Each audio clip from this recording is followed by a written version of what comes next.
प्रति समर्पित Dinesh FM 93.8 megahertz सँगै लम्कीको लम्की एफएम दिनेश खबरको फेसबुक पेज अनलाइन र मोबाइलबाट समेत एकसाथ प्रसारण भइरहेको बिहान 6:30 बजेको दिनेश खबरबाट रक्षा भट्टको नमस्कार।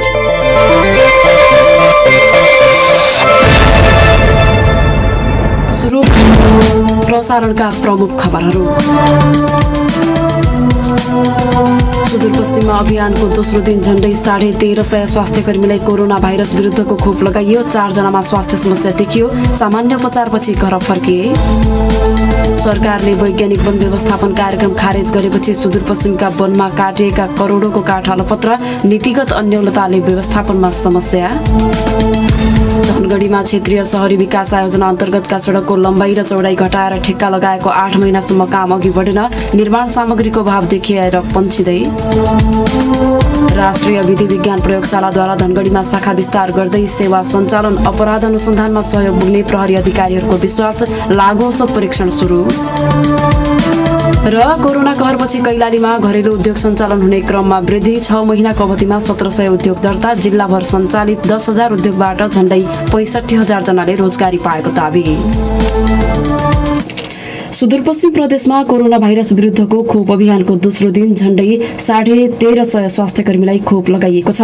प्रदेशका 10 वटा खोप केन्द्र मार्फत बिहिबार 1337 जना स्वास्थ्यकर्मीलाई कोरोना भाइरस विरुद्धको खोप लगाइएको सामाजिक विकास मन्त्रालयका प्रवक्ता नरेन्द्र कार्कीले बताउनुभयो।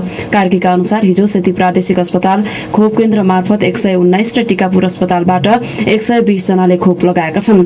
यस्तै अछाममा 200 जना, बैतडीमा 220, बझाङमा 90, बाजुरामा 108, डडेलधुरामा 140, दार्चुलामा 120, डोटीमा 110 र कञ्चनपुरमा 110 जना स्वास्थ्यकर्मीले खोप लगाएको प्रवक्ता कार्कीले बताउनुभयो।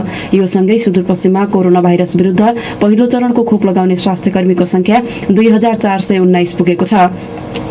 पहिलो दिन हिजो 9 वटा खोप केन्द्र मार्फत 1082 जना स्वास्थ्यकर्मीले खोप लगाएका थिए। यसैबीच कोरोना भाइरस विरुद्धको खोप लगाएका 4 जना स्वास्थ्यकर्मीमा सामान्य स्वास्थ्य समस्या देखिएको छ। मन्त्रालयका प्रवक्ता कार्कीले सेती प्रादेशिक अस्पताल, टीकापुर अस्पताल, महाकाली अस्पताल र डडेलधुरा अस्पतालमा खोप लगाएका 4 जना स्वास्थ्यकर्मीमा सामान्य समस्या देखिएको बताउनुभयो। कार्कीले उहाँहरूमा टाउको दुख्ने, वाकवाकी लाग्ने समस्या देखिए पनि उपचारपछि उहाँहरू घर फर्किसकेको बताउनुभयो।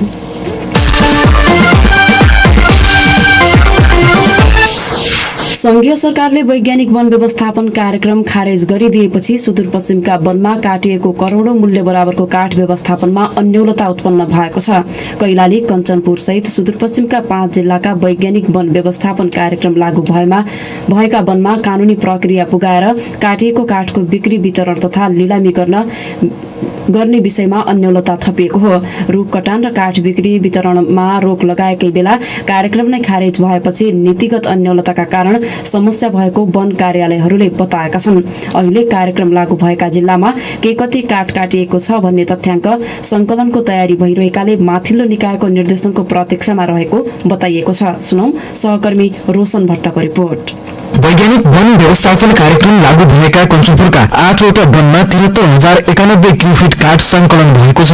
वैज्ञानिक वन व्यवस्थापन कार्यक्रम खारेज हुनु पूर्व प्रचलित ऐन कानून अनुसार त्यसरी काटिएको काठ बिक्री, वितरण तथा लिलामी गर्दै आएको डिभिजन वन कार्यालय अब त्यो काठले कसरी व्यवस्थापन गर्ने भन्ने कुरामा अन्योलमा परेको छ।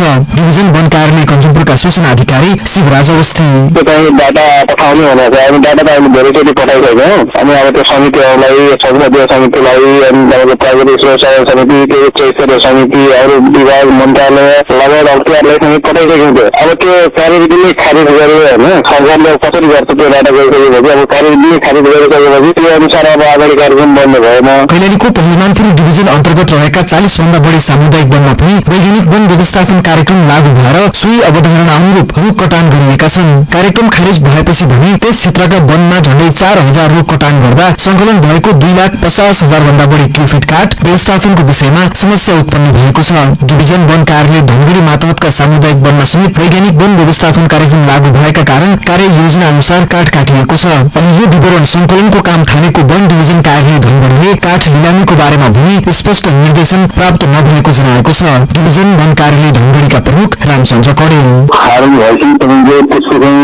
दिनभित्र घर बिग्राएर त्यसको विवरण पठाउनु भनेको छ। त्यसमा चिठी आएको छैन, त्यसको विवरण चाहिँ पठाउँछौँ हामीले। कोही बन्द गर्छ, कोही हालेको, कोही टिकाएको, कोही झाडु दिन्छ, त्यसको विवरण निकाल्न पाएन, विवरण सुनिरहेन हामीले। कञ्चनपुर र कैलालीको पोखरमानपुर डिभिजनमा मात्रै 3 लाख भन्दा बढी क्युफिट काठ कटान भएको विवरण प्राप्त भए पनि अन्य वनको तथ्याङ्क संकलन हुन बाँकी रहेको छ।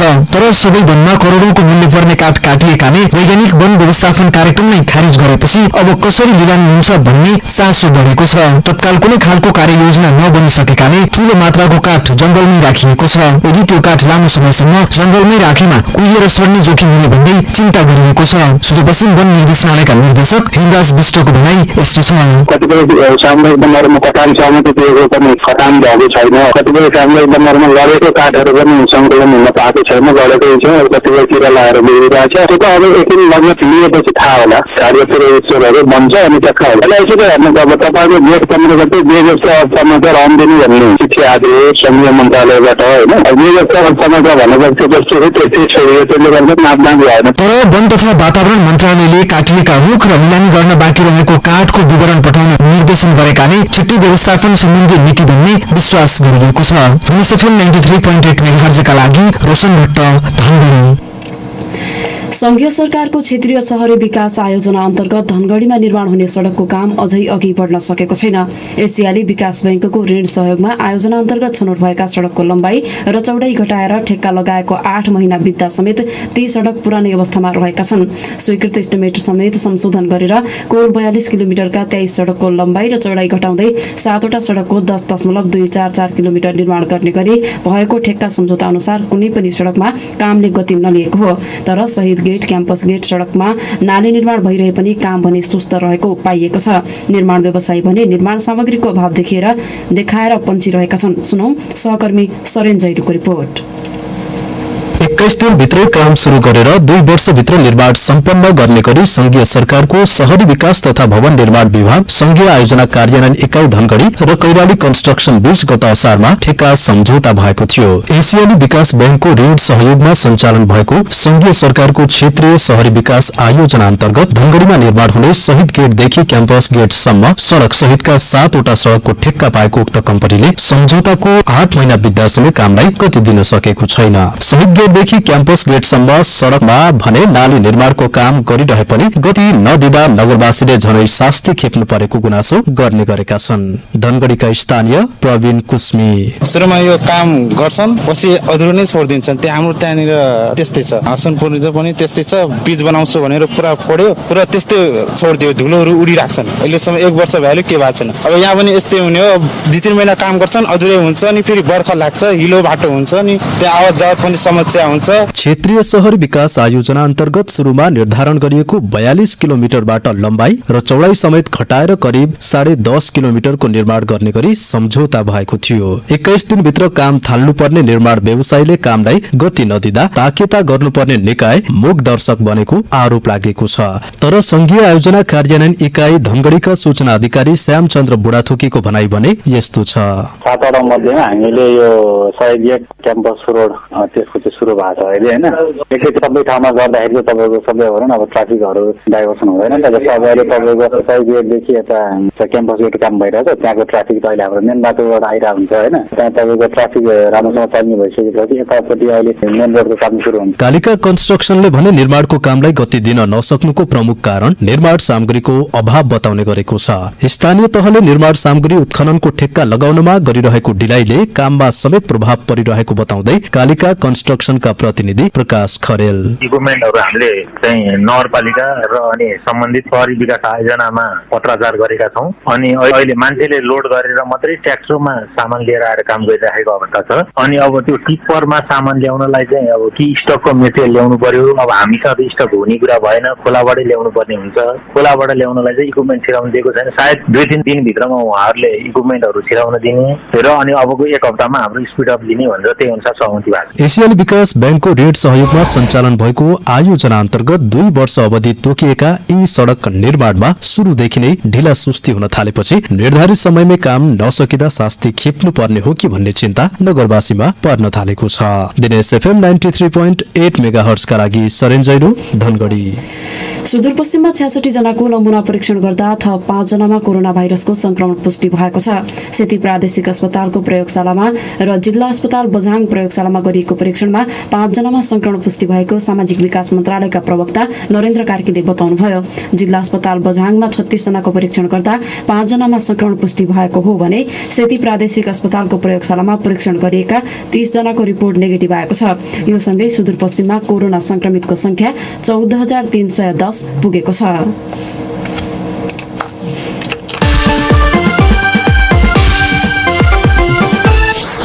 भूमि सुधार तथा मालपोत कार्यालय धनगढीमा सेवा प्राप्त गर्दा खेप्नुपर्ने शास्ति कायमै रहेको गुनासो गरिएको छ। सहज र छिटो छरितो सेवा प्रवाह हुन नसक्दा घण्टौं लाइनमा कुर्नुपर्ने बाध्यता हटेको छैन भने भनसुनका कारण पहुँच नभएकाहरूले हैरानी बेहोर्नु परेको गुनासो गरिएको छ। तर मालपोत कार्यालयले पहिलेको भन्दा सेवा प्रवाह चुस्त बनाइएको दावी गरेको छ। सुनौ सहकर्मी नारायण बस्तीको रिपोर्ट। भारतको नयाँ दिल्लीबाट जग्गा नामसारी गर्न धनगढी पुगेका सन्तोष पौड्याललाई मालपोत कार्यालय धाउन लागेको बिहीबार तेस्रो दिन भएको छ। आफ्नो नाममा रहेको जमिन बिक्री गरेर घर जान हतारिएका पौड्यालले कार्यालयमा काम गर्ने प्रणालीको नै विकास हुन नसकेको गुनासो गर्नु भएको छ। मालपोत कार्यालयको कुनै एक फाँटमा पुगेको फाइल समेत सो फाँटमा गर्नुपर्ने काम गर्दा घण्टौं पर्खनु पर्ने कारणले टाढाबाट आउने सेवाग्राहीले मालपोतबाट आफ्नो काम सम्पन्न गराउँदासम्म 3-4 दिनको समय र होटल बासमै हजारौं रुपैयाँ खर्च गर्नुपर्ने बाध्यता नहटेको दुखेसो सुनाउनु भयो। यहाँ यदि आफ्नो काम एक दिनमा गराउने हो भने चाहिँ कमसेकम हेर्नु 1 दर्जन मान्छे ल्याएर आउनुपर्छ अनि भ्याइन्छ, नत्र भ्याइन्न। कैलालीको पहाडी गाउँपालिका चुरेबाट जग्गा नामसारी गर्न आएका हर्कबहादुर राणा मगर हातमा फाइल बोकेर लाइनमा बस्नु भएको थियो। उहाँ आफू 2 दिनदेखि मालपोत कार्यालयमा जग्गा नामसारी गर्न लाइनमा लागिरहेको बताउनुहुन्छ। लाइनमा लागे पनि काम भने निकै सुस्त गरी हुने गरेकाले आज पनि काम नसकिने पो हो कि भन्ने चिन्तामा हुनुहुन्थ्यो। दुखेसो सुनाउँदै हर्कबहादुर राणा मगर हजुर कर्मचारीहरू अलिकति कमै भयो कि के हो, अब कर्मचारीको हातबाट ढिला भइरहेछ र एक फाइल एउटा कोठामा गयो भने धेरै टाइम लाग्छ, त्यो कोठाबाट फाइल निस्किन त्यस्तै प्रोब्लमले ढिला भइरहेछ सर सबैले। मालपोत कार्यालयले बार अनुसार तालिका बनाएर फरक बारमा फरक फरक स्थानीय तहका सेवाग्राहीलाई सेवा दिने गरेको जनाएको छ। बार अनुसार तोकिएका स्थानीय तहका सेवाग्राहीलाई कार्यालयका कर्मचारीको उचित व्यवस्थापन गरेर एकीकृत तरिकाले सेवा दिन आफूहरू लागि परेको र रचनात्मक सुझाव अंगीकार गरेर कार्यालयको सेवा अझै थप व्यवस्थित गर्न तयार रहेको बताउनुहुन्छ प्रमुख मालपोत अधिकृत सुरेन्द्र केसी। कागजपत्र नपुगेर होला सर, नत्र भने 12 बजे भित्र कुनै पनि सेवाग्राही सबै कागजपत्र पूरा भएको छ भनेपछि 12 बजेसम्म आउने सेवाग्राहीको 3 बजेदेखि 4 बजेसम्म उनको सेवा पुरै लिएर गयो। अब कुनै सेवाग्राही चाहिँ 2 बजे आइदिन्छन्, 3 बजे आइदिन्छन्, 4 बजे पनि आइदिन्छन्। त्यस्तो 2 बजेपछि आउने सेवाग्राहीको दोस्रो दिन मात्रै सेवा उपलब्ध गराएको हुन्छ। अब कोही नबुझेर त्यस्तै कागजपत्र नमिलेर मान्छे, नत्र भने 1 दिन भन्दा दोस्रो दिन, बढीमा 2 दिन। मालपोत कार्यालय धनगढीमा हरेक दिन सेवाग्राहीको घुइँचो लागेको देख्न सकिन्छ। एकातिर दैनिक पैसा खर्च गरेर दिनहु कार्यालय धाउनु पर्ने बाध्यता छ भने अर्कोतिर कोरोनाको समेत जोखिम मोलेर घुइँचोमा दिनभर उभिनु पर्ने बाध्यता रहेको सेवाग्राहीले गुनासो गरेका छन्। साथै कर्मचारीहरूले काममा गर्ने ढिलासुस्तीका कारण आफूहरूले निकै शास्ति खेप्न बाध्य भएको गुनासो उहाँहरूको छ। दिनेश एफएम 93.8 मेगाहर्जका लागि नारायण अवस्थी धनगढी। राष्ट्रिय विधि विज्ञान प्रयोगशालाले सुदूरपश्चिम प्रदेशको धनगढीबाट सेवा सुरु गरेको छ। शिक्षा विज्ञान तथा प्रविधि मन्त्रालय अन्तर्गतको राष्ट्रिय विधि विज्ञान प्रयोगशालाले धनगढीमा शाखा विस्तार गर्दै सेवा सुरु गरेको हो। विधि विज्ञान प्रयोगशालाले सेवा सुरु गरेसँगै प्रहरीलाई अपराध अनुसन्धानमा सहयोग पुग्ने भएको छ। हाल लागु औषधको किसिम पत्ता लगाउन परीक्षण थालिएकोमा विस्तारै अपराध अनुसन्धानसँग जोडिएका DNA लगायतको परीक्षण समेत गरिनेछ। सुनौ सहकर्मी लखन चौधरीले तयार पार्नु भएको यो रिपोर्ट। राष्ट्रिय विधि विज्ञान प्रयोगशालाले धनगढीमा शाखा विस्तार गर्दै सेवा सुरु गरेको हो। प्रयोगशाला धनगढीका निमित्त प्रमुख वीरेन्द्र चौधरी सुरुवाती अवस्थामा चाहिँ हामी जुनसुकै लागु हामी चाहिँ परीक्षण गर्न सक्छौं। अन्य सेवाको हकमा चाहिँ बिस्तारै सेवा विस्तार गर्दै लान्छ। प्रयोगशालाबाट तत्काल लागु औषध सम्बन्धी नमूना परीक्षण सुरु गरिएको छ भने निकट भविष्यमा क्रमिक रूपमा डीएनए र लिखत परीक्षण सम्बन्धी सेवा पनि सञ्चालन गरिनेछ। हाल लिखत परीक्षण सम्बन्धी सेवा बर्दिवासबाट प्रवाह भइरहेकोमा भविष्यमा धनगढीबाटै सेवा सुरु गरिने बताइएको छ। यसअघि लागु औषध सम्बन्धी मुद्दामा नमूना परीक्षणको कार्य प्रयोगशालाको केन्द्रीय कार्यालयबाट हुँदै आएको थियो, जसले लागु औषध सम्बन्धी मुद्दाको अनुसन्धानमा धेरै समय लाग्ने गरेको थियो। प्रयोगशाला स्थापनापछि प्रहरी, अख्तियार दुरूपयोग अनुसन्धान आयोग लगायतका निकायलाई लागु औषधको मुद्दा अनुसन्धानमा सहज हुने विश्वास व्यक्त गरिएको छ। कैलालीका प्रमुख प्रहरी उपरीक्षक अनुपम शमशेर जबरा अब यही भएपछि हाम्रो म्यान पावर पनि हामीले अप्टिमम थप युज अब काठमाडौँ पठाउँदाखेरि एकैचोटि छिनछिनमा पठाउन सक्ने जुन अवस्था थियो त्यसले हामीलाई बजेटरी फाइनेन्सियली पनि हामीलाई सपोर्ट गर्छ। अब यही भएपछि त्यो परीक्षण पनि हाम्रो अनुसन्धान पश्चात चाहिँ बसिसकेको जतिपय केसेसहरू छ अब त्यो चाहिँ टाइमली अब यही नजिक भयो। हाम्रो एक हिसाबले सुविधा भयो, सहुलियत भयो, सजिलो भयो, यही नजिकै भएको भयो। धनगढीमै प्रयोगशाला स्थापना भएपछि समय, आर्थिक लगायत व्यवस्थापकीय दृष्टिकोणले समेत सहज हुने विश्वास गरिएको छ। सुदूरपश्चिम प्रदेशलाई नै लक्षित गरेर स्थापना गरिएको प्रयोगशाला मार्फत सुदूरपश्चिम स्थित प्रहरीका अनुसन्धानलाई सघाउ पुग्ने बताइएको छ। लागु औषध नियन्त्रण ऐन 2033 अनुसार सरकारद्वारा प्रतिबन्धित औषधिहरूलाई नार्कोटिक अर्थात लागु औषधको रूपमा परिभाषित गरिएको छ, जस अन्तर्गतका हिरोइन, कोकिन, अम्फिटामाइन, मार्फिन, गाँजा, चरेस लगायत लागु औषध तथा यी लागु औषधबाट बन्ने अन्य अवयवहरूको परीक्षण गरिने जनाइएको छ। दिनेश एफएम 93.8 मेगाहर्जका लागि लखन चौधरीको सामग्रीका साथमा रक्षा भट्ट, धनगढी। कोरोना कहरपछि कैलालीमा घरेलु उद्योग दर्ता हुने क्रममा वृद्धि भएको छ। विश्वव्यापी रूपमा फैलिएको कोरोना भाइरसको संक्रमणपछि घरेलु उद्योग सञ्चालनका लागि दर्ता गर्ने क्रममा वृद्धि भएको पाइएको हो। जिल्लामा 6 महिनाको अवधिमा मात्र 1700 बढी उद्योग दर्ता भएको तथ्याङ्क घरेलु तथा साना उद्योग कार्यालयको छ। हालसम्म दर्ता भएका 10,000 मध्ये करिब 79% उद्योग सञ्चालनमा आइसकेको बताउँदै त्यसबाट करिब 65,000 जनाले प्रत्यक्ष रोजगारी पाएको दावी गरिएको छ। उद्योग खोल्नेमा अधिकांश कोरोना कहरपछि स्वदेश फर्किएका एवं कुनै न कुनै सिप सिकेका व्यक्ति बढिरहेको बताइएको छ। सुनौ सहकर्मी बिन्दु चन्दको रिपोर्ट।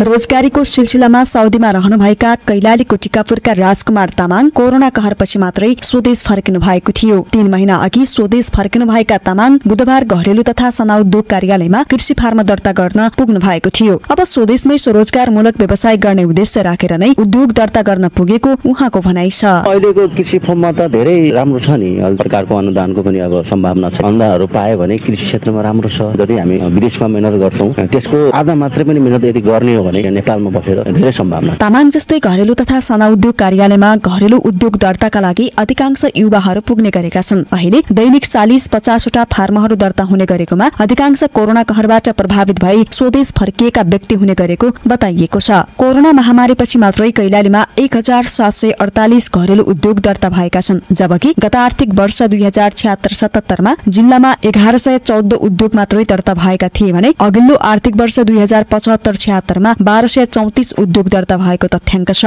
घरेलु तथा साना उद्योग कार्यालय धनगढीका प्रमुख नवराज भट्ट कैलालीमा अहिलेसम्म 10,334 वटा उद्योग दर्ता भएका छन्। त्यसमध्ये आर्थिक वर्ष 75-76 मा 1234 वटा नयाँ उद्योग दर्ता भए थिए। 76-77 मा 1114, हाल 6 महिनामा 1748 वटा उद्योग भएका छन्। ती मध्ये सबैभन्दा बढी उद्योग दर्ता भएका सेवामूलक उद्योग, कृषिमूलक उद्योग र उत्पादनमूलक उद्योग छन्। अन्य उद्योगहरू त सञ्चालनमै छन्। मोर अर लेस देन 90% भन्दा बढी उद्योगहरू सञ्चालनमै छन्। जिल्लाभर हालसम्म 10,034 वटा उद्योग दर्ता भएकोमा चालु वर्षको 6 महिनाको दर्ता हुने दर भने अहिलेसम्मकै उच्च भएको दावी गरिएको छ। दर्ता भएका मध्ये 79% उद्योग सञ्चालनमा हुँदा त्यसबाट करिब 65,000 जनाले प्रत्यक्ष रोजगारी पाएको दावी समेत गरिएको छ। कृषि, पर्यटन, सेवामूलक लगायतका उद्योग राम्रोसँग सञ्चालन भए थप रोजगारीका अवसर सिर्जना भए विदेश धाउन पर्ने बाध्यता केही हदसम्म कम गर्न सकिने विश्वास गरिएको छ। फेरि घरेलु तथा साना उद्योग कार्यालयका प्रमुख नवराज भट्ट यता रोजगारी नपाएर वैदेशिक रोजगारीमा गएर तिनीहरूलाई यहाँ रोक्नलाई उद्योगहरू कमाउन एकदमै छ, किनभने यसको भेग ठुलो छ। पर्यटनमा आधार भएको उद्यमहरू व्यापक समाउन देख्दछु। त्यस्तै सेवामूलक उद्योगहरू, अस्पतालहरू,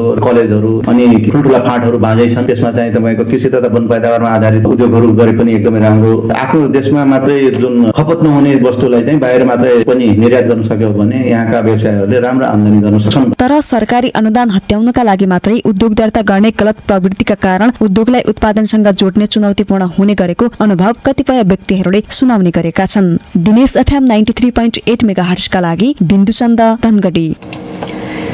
राजसंस्था र हिन्दू अधिराज्यको माग गर्दै सुदूरपश्चिमको स्थायी राजधानी धनगढीमा बिहिबार प्रदर्शन गरिएको छ।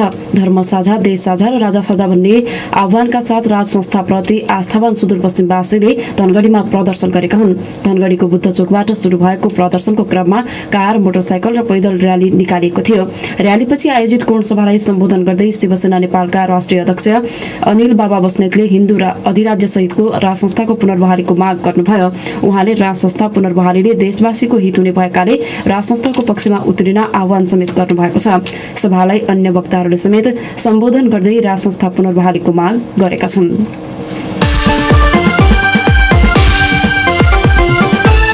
र किशोरीलाई अपहरण गरी बन्धक बनाएर बलात्कार गरेको आरोपमा पक्राउ परेका सामाजिक सञ्जालमा भाइरल अर्जुन विक धरौटीमा छुटेका छन्। जिल्ला अदालत कैलालीमा बुधबार भएको थुन्चेक बहसपछि 50,000 धरौटीमा रिहा गर्न आदेश भए अनुसार विक छुटेको कैलालीका प्रवक्ता प्रहरी नायब उपरीक्षक प्रतीक विष्टले बताउनुभयो। विक जिल्लाको भजनी नगरपालिका 4बाट 13 वर्षीय किशोरीलाई 2073 जेठ 23 गते अपहरण गरी 4 वर्षसम्म बन्धक बनाएर जबरजस्ती करणी गरेको जाहेरीपछि कैलाली प्रहरीले पक्राउ गरेको थियो। गत साउन 17 गते 2 वर्षीय छोरालाई पिठ्यूमा बोकेर रिक्सा चलाएको फोटो सामाजिक सञ्जालमा सार्वजनिक भएपछि विक भाइरल बनेका थिए। विकमाथि जबरजस्ती करणी, अपहरण र शरीर बन्धकको अभियोग लगाइएको छ। प्रसारणको अन्त्यमा प्रमुख खबरका शीर्षकहरू पुनः एकपटक। सुदूरपश्चिममा अभियानको दोस्रो दिन झण्डै 1350 स्वास्थ्यकर्मीलाई कोरोना भाइरस विरुद्धको खोप लगाइयो। 4 जनामा स्वास्थ्य समस्या देखियो, सामान्य उपचारपछि घर फर्किए। सरकारले वैज्ञानिक वन व्यवस्थापन कार्यक्रम खारेज गरेपछि सुदूरपश्चिमका वनमा काटिएको करोडौंको काठ अलपत्र, नीतिगत अन्यलताले व्यवस्थापनमा समस्या। धनगढीमा क्षेत्रीय शहरी विकास आयोजना अन्तर्गतका सडकको लम्बाई र चौडाई घटाएर ठेक्का लगाएको 8 महिनासम्म काम अघि बढेन, निर्माण सामग्रीको अभाव देखाएर पन्चिँदै। राष्ट्रिय विधि विज्ञान प्रयोगशालाद्वारा धनगढीमा शाखा विस्तार गर्दै सेवा सञ्चालन, अपराध अनुसन्धानमा सहयोग पुग्ने प्रहरी अधिकारीहरूको विश्वास, लागू औषध परीक्षण सुरु। र कोरोना कहरपछि कैलालीमा घरेलु उद्योग सञ्चालन हुने क्रममा वृद्धि, 6 महिनाको अवधिमा 1700 उद्योग दर्ता, जिल्लाभर सञ्चालित 10,000 उद्योगबाट झण्डै 65,000 जनाले रोजगारी पाएको दावी। यस दिनेश खबरका साथमा मेडलाइफ, तपाईसँगै जीवनमा अघि बढ्दै।